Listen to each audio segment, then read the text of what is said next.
So the topic tonight is Bible Objections Answered, Part 1.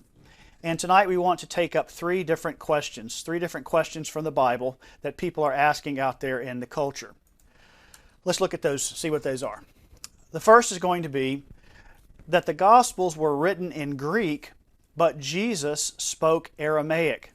The Gospels were written in Greek, but Jesus spoke Aramaic. How do we answer this question? How do we deal with these two different languages, from the spoken word to the written word? We'll talk about that. And then secondly, we'll talk about Paul and the Nativity. One of the objections that people have is they will say, well, Paul never mentions the Nativity, you know, Jesus in the manger and all of that. So did Paul know? How do you answer that? And then thirdly, we're going to deal tonight with the objection that the New Testament books were chosen at Nicaea. I'll talk to you a little bit more about what that means, but essentially there's an argument out there that several hundred years after Jesus was resurrected, the books of the New Testament were filtered by the Catholic Church. And so people have an issue with that, and they're wondering about that. So we want to answer these three tonight. We won't take a long time to do each, but we are going to hit these. So let's talk about our first one then. The Gospels were written in Greek, but Jesus spoke Aramaic. So it is true that Jesus and the apostles in Palestine probably spoke Aramaic and not really Greek. Greek was the language of the Roman Empire. Aramaic was a form of Hebrew that developed over many years. And so it is true that Jesus, and likely the early apostles, many of them, spoke Aramaic. But the New Testament, as we know, its original language was Greek. And so the objection here is, hey, you're not even reading Jesus' words. How is it that you Christians think you know what Jesus said when you're not even reading his words? He didn't even speak Greek. He spoke Aramaic.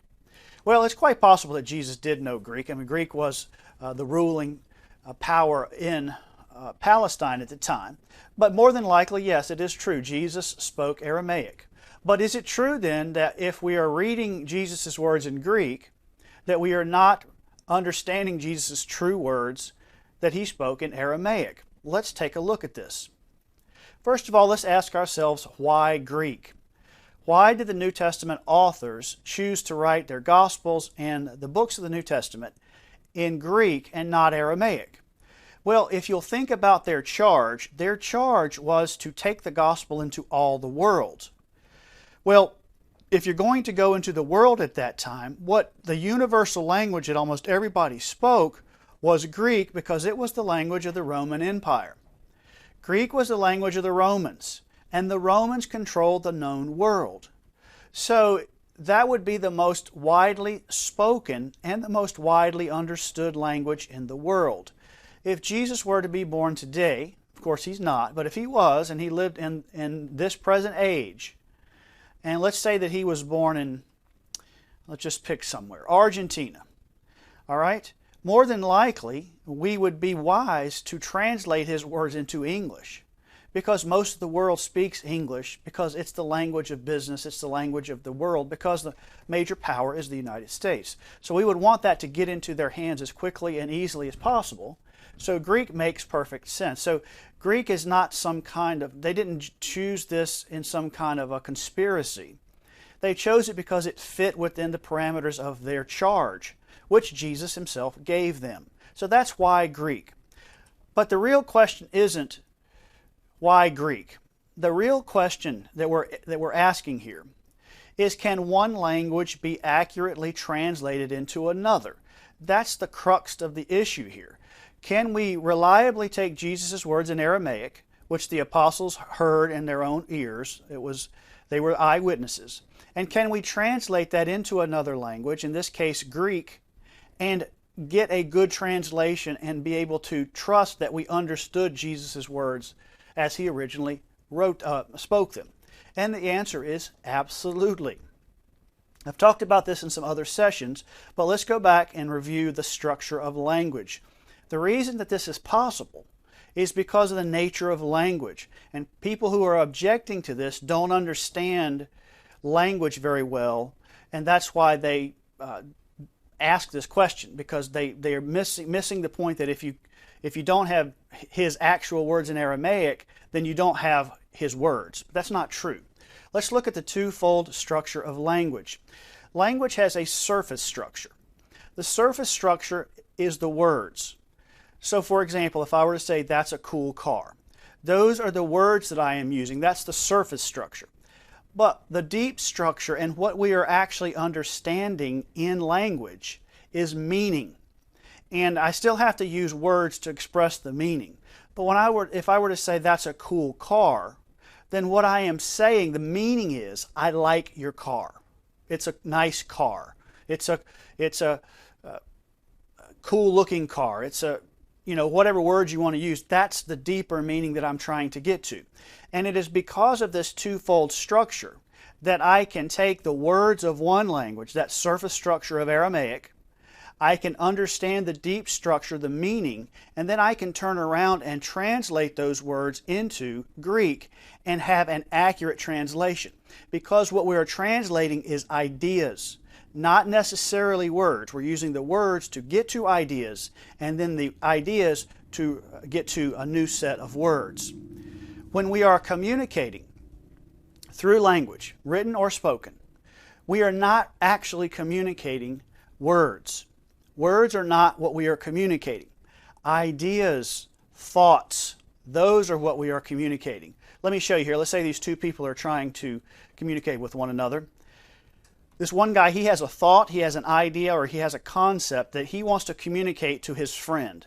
He wants his friend to understand his thought, his idea, or his concept. And so he chooses words. He tries to put those into words. And sometimes you can see people say this. I'll do it often. I'll say, how do I say this? What am I doing? I have a thought. I have an idea, a concept, but I don't know exactly what words to choose to get this idea across to you.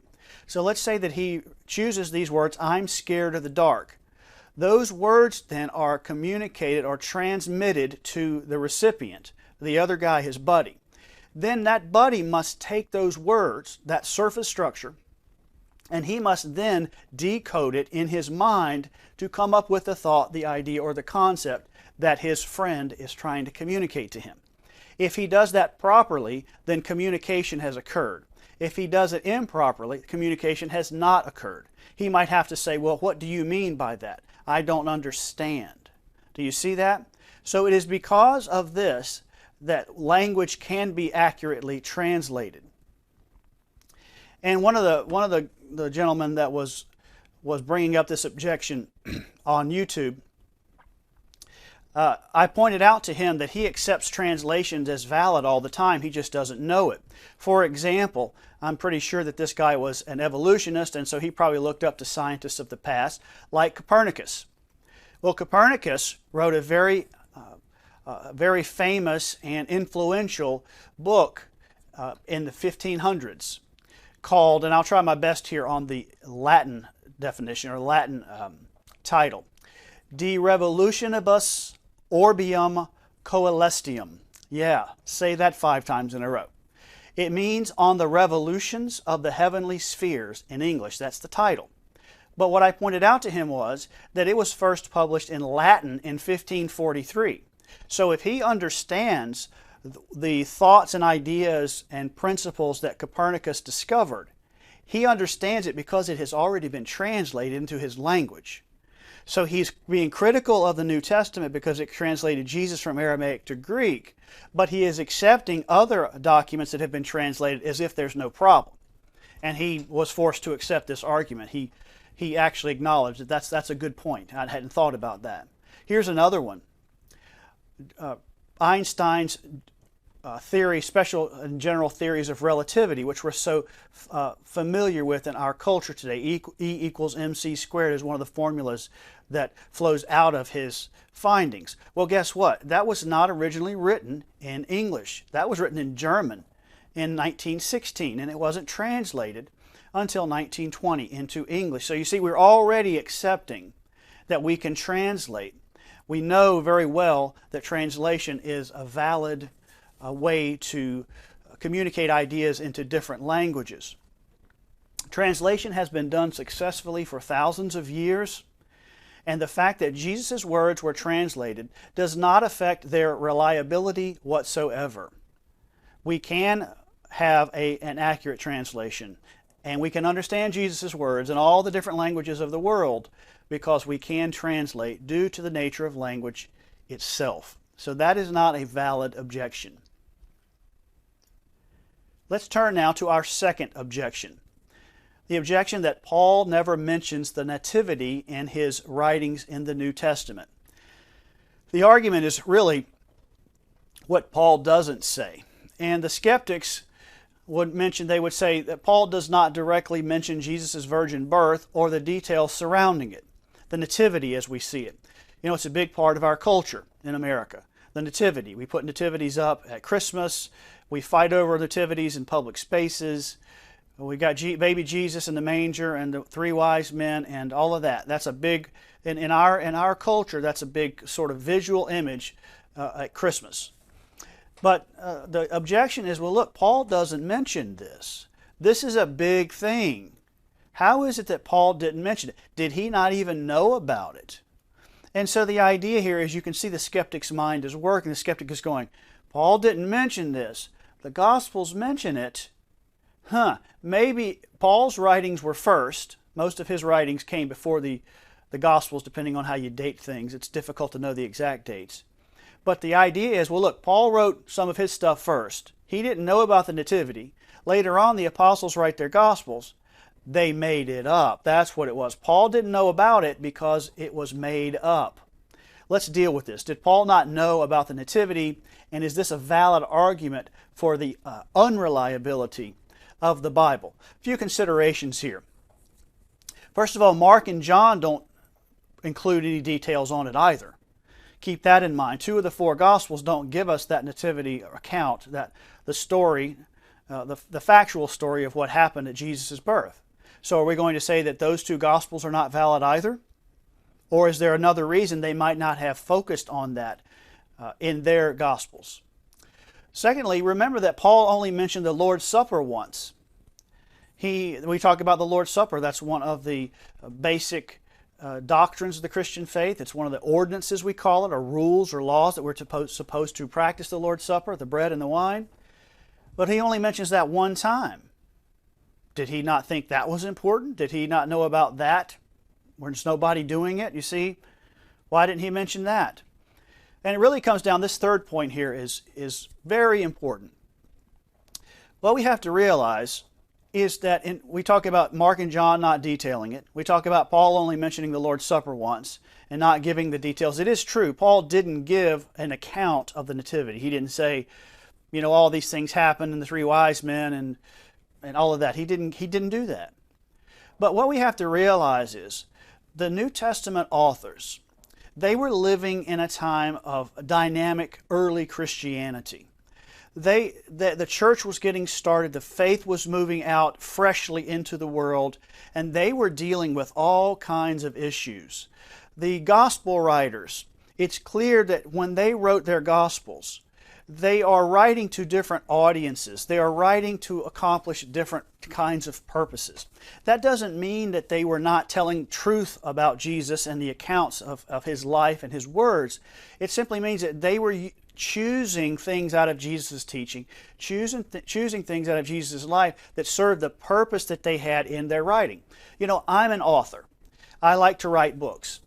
And one thing I've learned about writing, and it's true of speaking too, you cannot write everything there is to be written about everything. And it's hard for preachers, but we can't preach everything that needs to be preached every time we speak.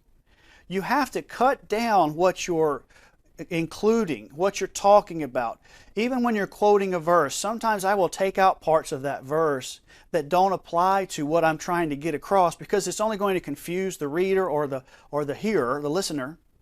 And I don't want to spend the time on that. I'm just focusing on this part of the verse and not that part. So Paul was going around establishing churches.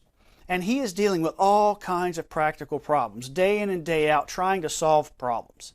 So his books were not written as these long, verbose, end-all, be-all accounts of everything possible in Christianity.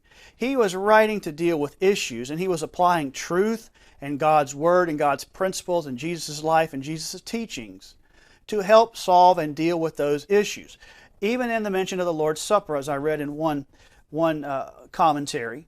He's doing that because there was a problem with the Lord's Supper. The way they were carrying on, he needed to address it. So he may not have even mentioned the Lord's Supper directly if he hadn't had this problem. So it's not fair for us to do this. One of the resources I found online, there's a guy named J. Warner Wallace, a website called Cold Case Christianity. And I don't know a lot about this, so I'm not giving a blanket approval or of this website. But he had a very good article on the subject of why didn't Paul mention the virgin conception and the nativity. And he talks about this whole issue of Paul having a purpose in writing and therefore just not needing to talk about it. But in his quote here, he mentions a couple of other things that are very interesting as well. So let's read his quote and let's just consider the points that he's making. He says, we need to be very careful about drawing conclusions from silence. In other words, he's saying the fact that Paul didn't mention something doesn't mean that he didn't know about it. Like I said, you can't mention everything all the time. Paul may not have mentioned the virgin conception simply because it was widely understood or assumed. Remember, Paul is dealing with problems. He is a fixer. He is the divine fixer. So he's not going to spend his time on something that's well understood, that there's no controversy about or no issue to be discussed. He goes on, Paul may also have been silent because it was not the focus or purpose of his letters, this is what we're talking about, which are often devoted to issues related to the church. So that's the point that we've been making. So he doesn't mention it because everybody understood it and there was no controversy, and therefore it was not the focus of his letters. But he goes on. He says, remember that Paul was a contemporary of Luke. Paul appears to be very familiar with Luke's gospel. He quotes Luke in 1 Timothy 5:17 through 18 and 1 Corinthians 11:23 through 26. If Paul disagreed with Luke's account of the conception, we would expect to hear Paul say something about it in his letters. Paul never refuted or openly questioned the claims of Luke regarding the virgin conception. So Wallace's article is focusing on this issue of the virgin conception, but it ties into the whole nativity issue itself. You know, the virgin shall conceive and bring forth a son, and how he was born, and all of that. It all ties together. So you see his point here. His point is that, look, Paul knew Luke because he quoted him. Therefore, if Paul knew that Luke was teaching something that was untrue about Jesus' birth, virgin conception, birth, and so on, we would expect Paul to have mentioned it. And Paul just doesn't mention it. And then we have finally here, we got the three that we've already talked about.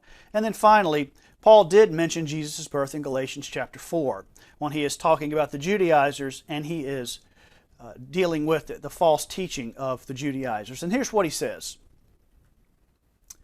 But when the fullness of time had come, God sent forth His Son, born of a woman, born under the law, to redeem those who were under the law, that we might receive the adoption as sons. So here he is talking about Jesus being born of a woman.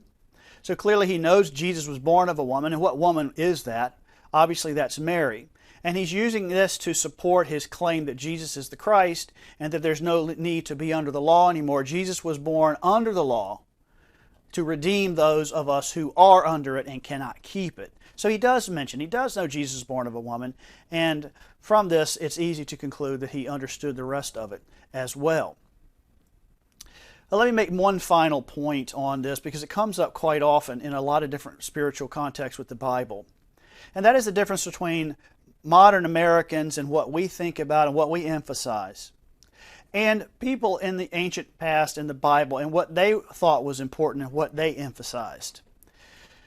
And here's what I want to state about this. It is not fair to judge writers to be in error because they did not give emphasis on things we care about in the present. You see, that's what we're doing. We are going, gosh, this nativity is so important. Jesus' virgin birth is so important. And all these different things. We've got the things out, as we've mentioned. We've got them out in our lawns, and we've got them at our churches, and all this is so important.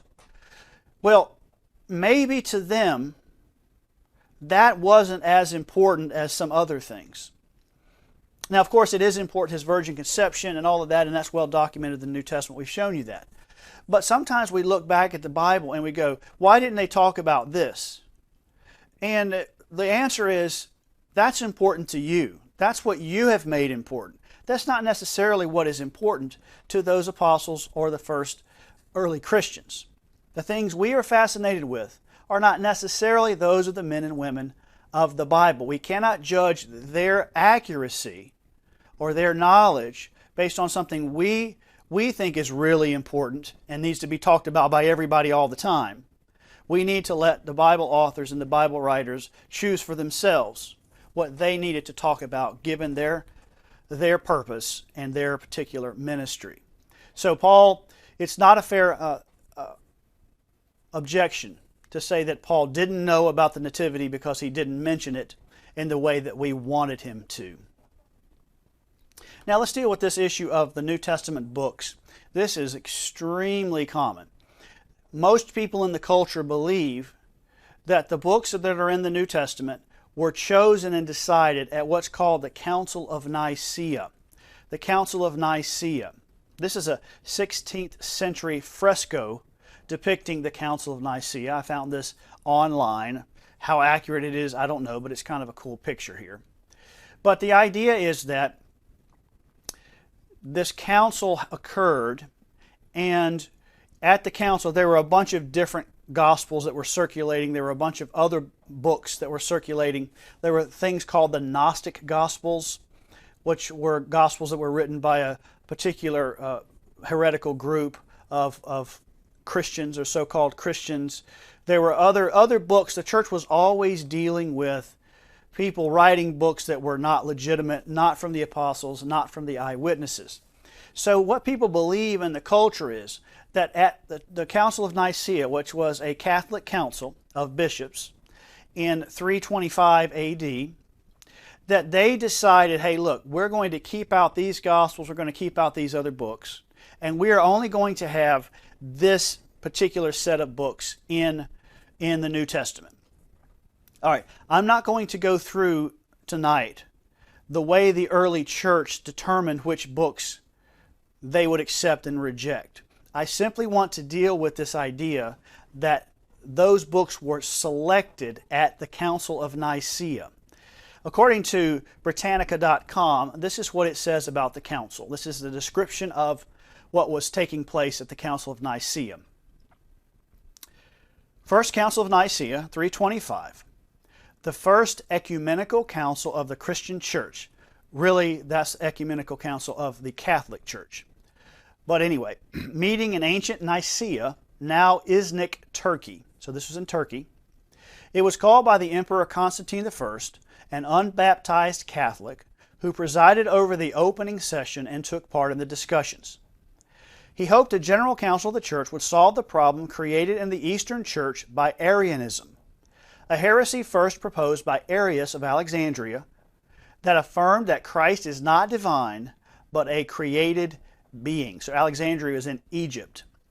So this heresy means false teaching. This false teaching had started to be developed in Egypt, that Jesus was not divine. He was not God. He was a created being. And this council was called, according to Britannica, to deal with this, primarily with this issue. This is a screenshot from the Papal Encyclicals Online, your guide to online papal and other official documents of the Catholic Church. So this is where the Catholic Church keeps their official documents about councils and papal decrees, meaning the Pope, and all of that. So this is where I went to read it. You just Google official documents of Nicaea, and you'll get a bunch of lists, and they all come up to this kind of material. But so the official documents that were written and produced after that council are public knowledge. You can find those, you can read those. And here's what we find when we do the research. What was the results of this meeting of these bishops? First of all, they developed a profession of faith regarding the Trinity, known as the Nicene Creed. So if you've If you look up the Nicene Creed, it's going to talk about the Father and the Son and the Holy Ghost, and that they're all God and they're of one substance, and so on and so on. It's really actually a fairly good description of the Trinity. All right, that came out of this council. And then there were 20 rules or laws that were known as canons. 20 canons, not canons like a gun, but canons as laws or rules. So after this was all over, they agreed on some stuff. And they agreed on 20 things. And you go and read it. You can read it online. I didn't want to take all the time to read it now. But I did. I read every one of them. And they deal with all kinds of things. They deal with bishops, presbyters, deacons. They deal with rebaptism, loans, excommunication. And of course they deal with this thing regarding the Arians and this heresy. They also include at the end, they write a letter to the Egyptians, to the Alexandrian Christians, regarding Arius. So the whole thing here was to deal with this heresy and to get the churches straight on it too.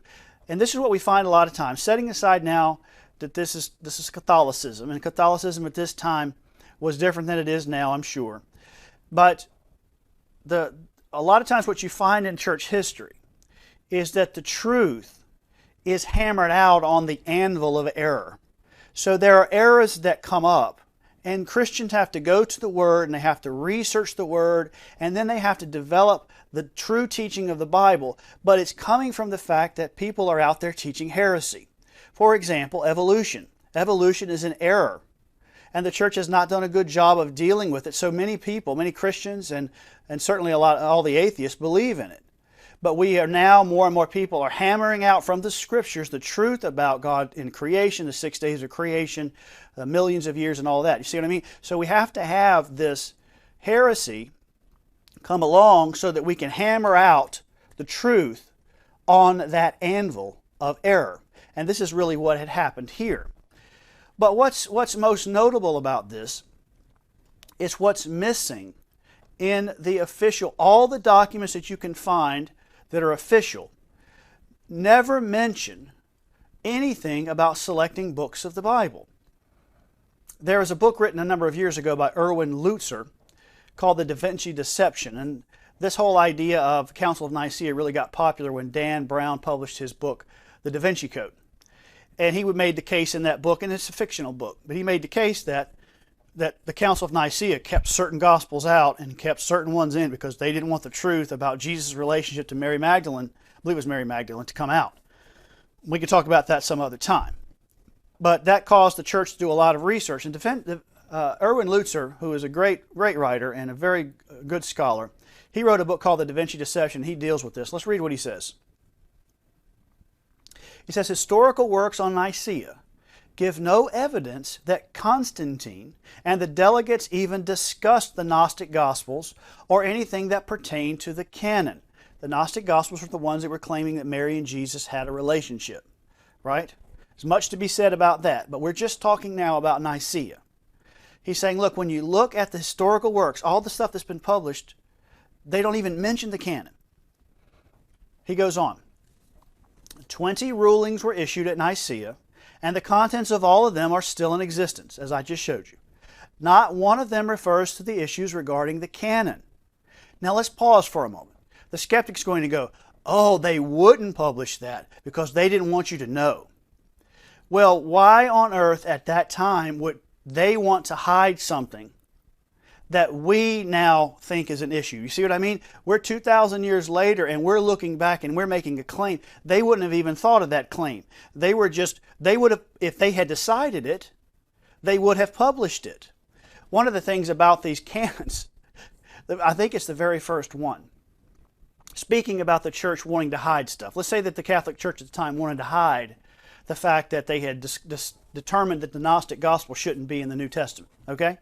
Well, the first canon deals with a bishop who has been castrated. Now, I'm not saying that to be crude.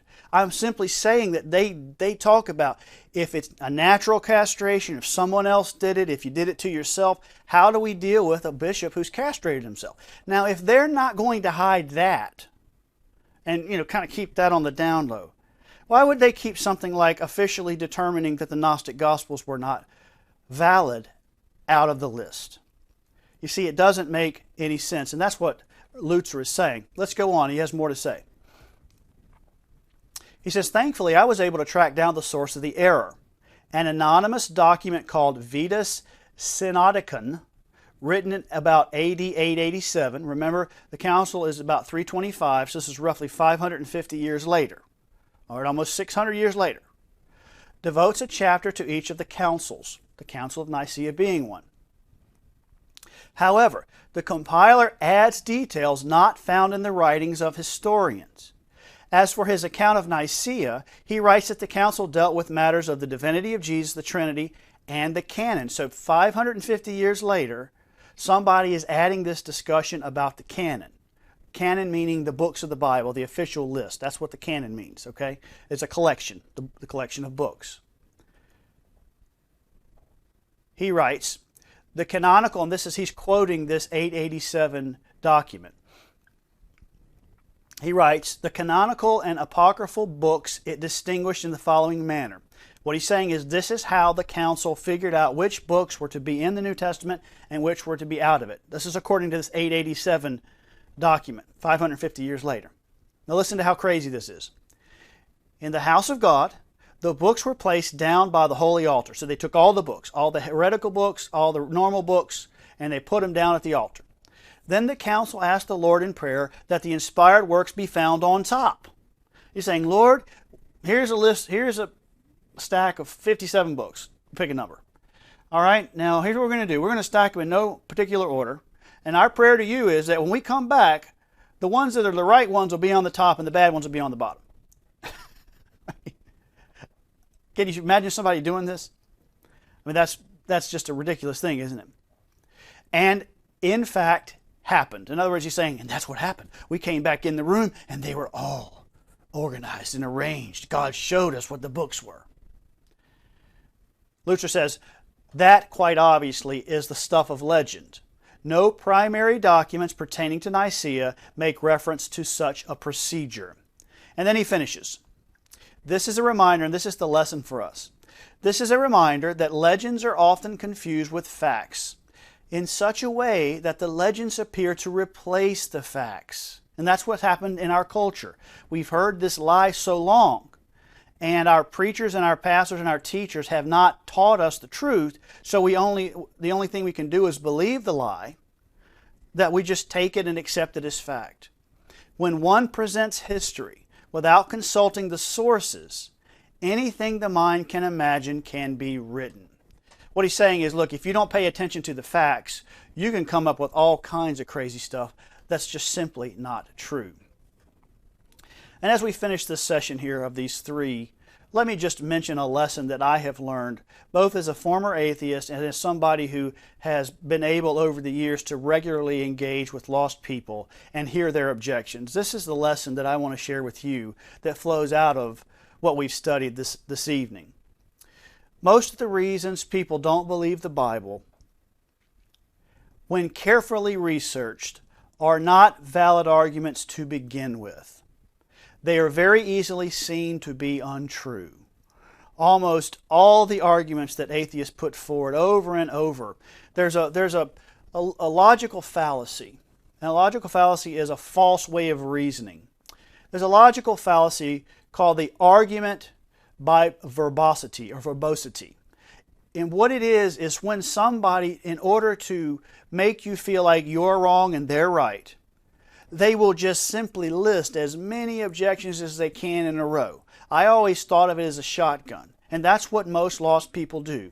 Well, what about Noah's Ark? And Jesus spoke a different language, and Paul didn't know about the divinity, and there are errors all over the Bible, and what about evolution? That's what's called argument by verbosity. They overwhelm you with so many objections that there's no way you can actually answer them, and they feel like they've won the argument. This is what people do.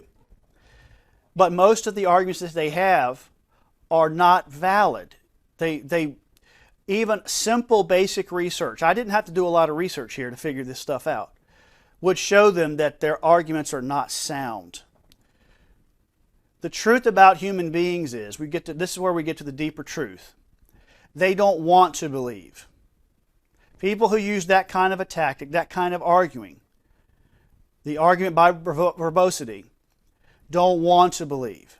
So they pile up arguments that justify that unbelief, regardless of the merit of those objections. They just don't care whether their arguments are true or not. They simply don't want to believe, and they're throwing everything they can at you so that they can look like they're right and you can look like you're wrong. But their reasoning is false. Now, that does not mean that you don't answer those questions. What I do and what I did recently with the atheist that brought up a lot of these questions is I picked one thing and I gave him an answer on that. And then he accepted that. And then I picked another thing and I gave him an answer on that. That's how you deal with the argument by verbosity. You do one thing at a time over a long period of time, but you have to be respectful and you have to know your stuff. You have to be patient. But this is, people don't want to believe. So they throw out as much junk as they can. And so it is written, and our Lord Jesus himself said it. This is the condemnation.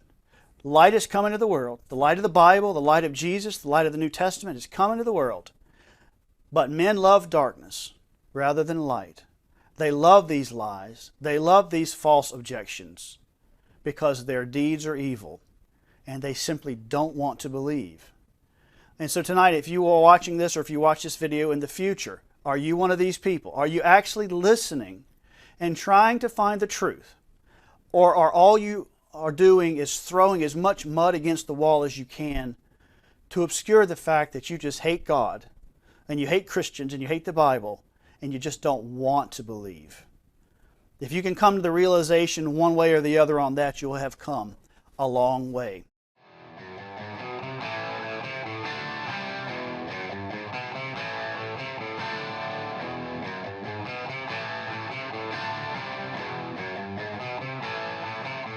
Love you in the Lord.